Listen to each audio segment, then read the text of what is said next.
Well, the big news in imperialism right now is the fact that the Senate just approved $700 billion in additional military spending. That's right, at a Senate vote of 89-8, an overwhelming majority in favor of spending that money, it has been decided that the U.S. war machine will receive an additional $700 billion. The National Defense Bill also authorizes $141 billion for other military personnel costs, including pay, benefits, bonuses, and moving expenses. It also provides a 2.1% pay increase for troops. The Senate bill further authorizes an additional $8.5 billion for the Missile Defense Agency to strengthen homeland, regional, and space missile defense. The $8.5 billion is a $630 million above the request set forth by the Trump administration. So as we can see, Donald Trump got way more money than he was actually asking for in terms of ramping up the U.S. war machine, and that's pretty significant. You know, normally they would do anything to cut back on whatever the president did. You know, the Democrats oppose him, even a lot of Republicans actually oppose him, and you think they'd undermine him by voting against him, but that seems to be an overwhelming majority went along with the U.S. war machine, almost like it's in favor of the capitalist class or something, and they decided to go along with it.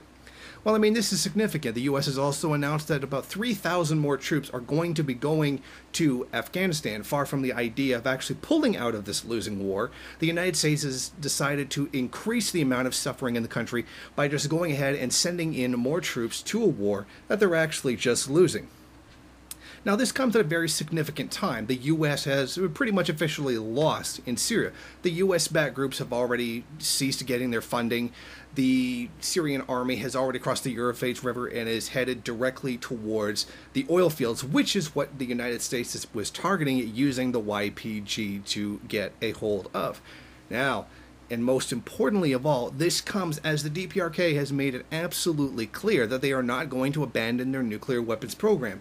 Trump just recently issued an ultimatum and said, that's it, another one, and that's it. I don't know, because that ultimatum has been made more than once before. So, you know, it's kind of hard to figure out exactly what he's going to do this time after he's already said that he's going to do something. The DPRK has said, every time you put sanctions on us now, we're going to conduct another missile test. And sanctions don't work anymore. This should be pretty obvious to anyone who's really paying attention.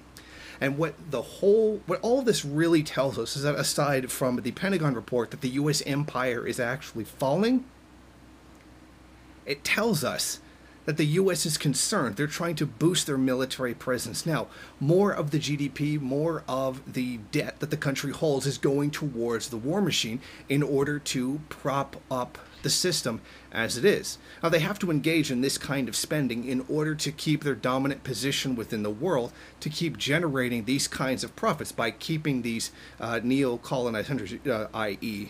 imperialism. So what we see is the declining economic stance of the U.S. resorting to more imperialism to deal with the imperialism that's on the receding end. Thank you for watching. If you like this program, then please head over to my Patreon page and set up a monthly donation. It's your donations that keep this program running.